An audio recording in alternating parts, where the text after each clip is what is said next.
A paz do Senhor, meus irmãos, bom dia a todos.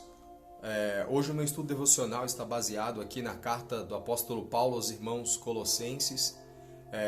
A igreja de Colosso foi uma igreja que Paulo não conheceu pessoalmente, né? Paulo não esteve pessoalmente na igreja de Colosso.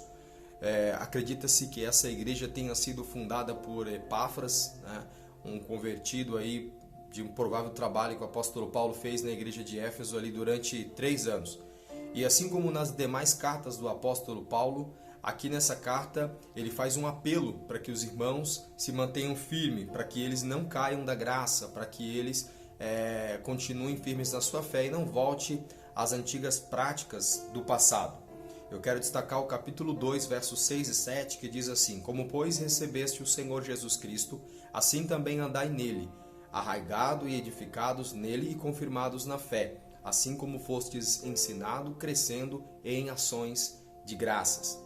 Então, observa que o apelo do apóstolo Paulo aqui é para que os irmãos, da mesma maneira que recebeu Jesus, continuem andando nele. Então, não adianta estar no caminho, é preciso andar pelo caminho. Não adianta conhecer a Cristo, é preciso prosseguir, é preciso crescer.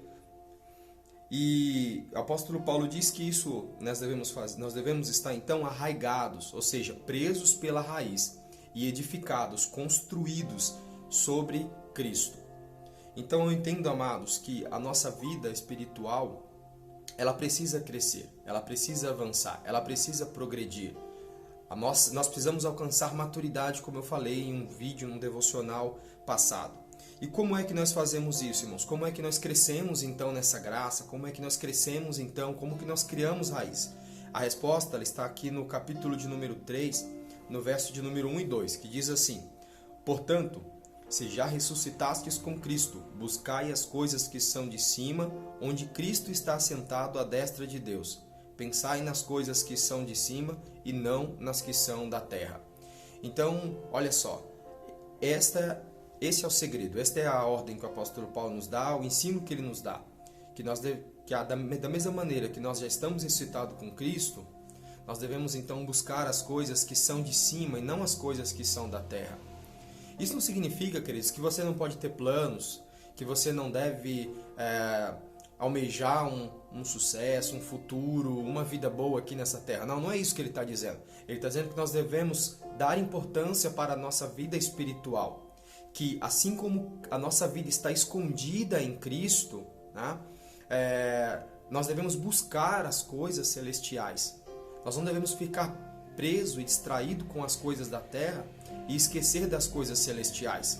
A nossa vida espiritual precisa ser mais importante do que a nossa vida material. Então, à medida que você vai crescendo na graça, né, valorizando, obviamente, a tua vida espiritual, reservando tempo para com Deus, você vai então alcançando esta maturidade, criando esta raiz e se fortalecendo no Senhor.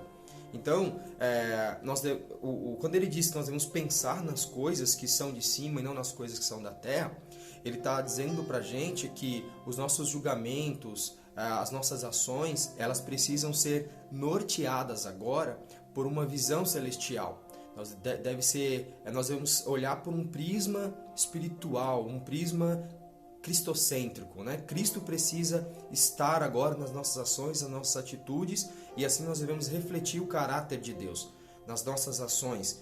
Então, como que nós fazemos isso? Quando a gente dá importância para a nossa vida espiritual, quando a gente edifica o nosso homem espiritual. E como que se faz isso? Tempo para Deus, querido.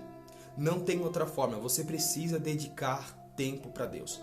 Se você quer crescer espiritualmente, você precisa dedicar mais tempo para a sua vida espiritual, você precisa orar mais, você precisa meditar na palavra de Deus, você precisa fazer um devocional.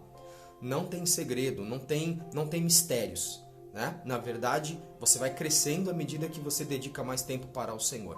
Então, que esse devocional, né, que esse pensamento, que essa reflexão possa te ajudar e te incentivar a buscar mais, a dedicar mais tempo para o Senhor, a dedicar mais tempo para Deus. Então, que Deus te abençoe, que a paz do Senhor esteja contigo nesse dia.